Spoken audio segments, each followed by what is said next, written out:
Hello there, I'm Malika and I love to talk about movies. And today we finally get to talk about one of the best Christmas movies out there on Netflix, which is The Christmas Chronicles. It was released in 2018 and it truly is one of those Christmas movies that captures the spirit of Christmas. And like I have told you guys many times before, Christmas movies to me need to capture the spirit of Christmas.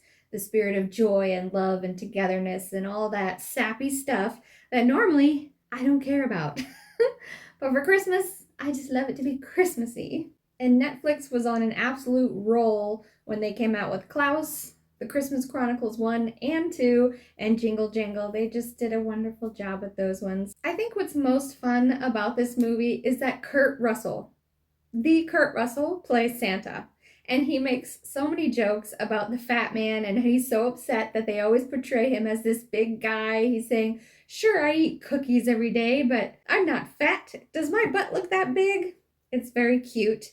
And what's also fun is that Mrs. Claus is Goldie Hawn. Now, she doesn't come in until the end of the movie, and she plays a much bigger role in Christmas Chronicles 2, but it's just very cute. Kurt Russell and Goldie Hawn are a real-life couple. They've been together. I don't think they actually got married, but they've been together for decades. And their son is actually the dad in this movie. Now, he has passed. He was a firefighter, and he passed. And that's a very sad thing that happened to this family.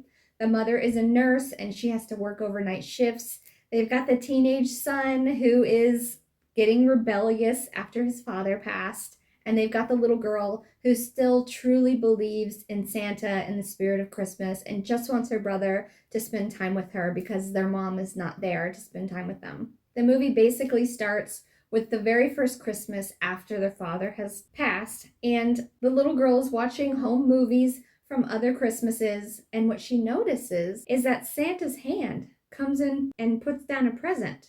She caught that on video, so she tells her brother that she wants to set a trap to catch Santa on camera again. And of course, this is actually what they managed to do. Now, the big brother, I will mention, has been very naughty. And apparently, he is the only person in the long line of their family history that is on the naughty list and isn't a true believer in Santa and Christmas and all that. He's been going with the wrong crowd kind of thing, stealing cars and just being very naughty. It turns out that he had actually written a letter to Santa that year and asked to see his dad one more time. Heartbreaking, right? But we don't quite find that out right away. I'll get there. They catch Santa on camera and they end up seeing him outside and getting in his sleigh, and their presence there causes him to crash. And this is where the movie really begins. The sleigh has crashed. Santa has lost his hat, so he now has no powers so that he can just do his little nose thing and call the elves to come help him, and all the reindeer have gone somewhere else. They end up in the city of Chicago, and the first thing Santa does is he decides to go into a local bar and ask people if they will let him borrow their car. And he's talking to each of these people like he knows them. Of course, he's Santa. He knows what they like and knows if they're good or bad. And of course, everyone's like, this guy is crazy, and they call the cops on him. That leads to a big police chase, and the kids ride off on the reindeer, and Santa gets taken to jail. Now, Santa is trying to convince these police officers that have him in the interrogation room that he really is Santa. And he is pulling out of his jacket all the toys the specific officer wanted as a kid, and saying that what you really want is for your ex-wife to call you.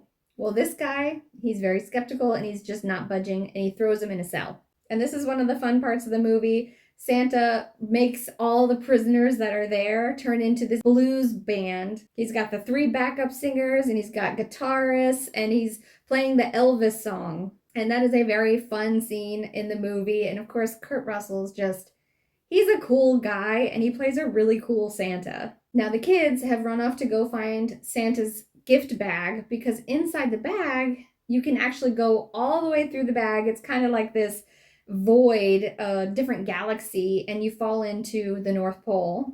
And that's where she meets the elves. Now, the elves are hilarious.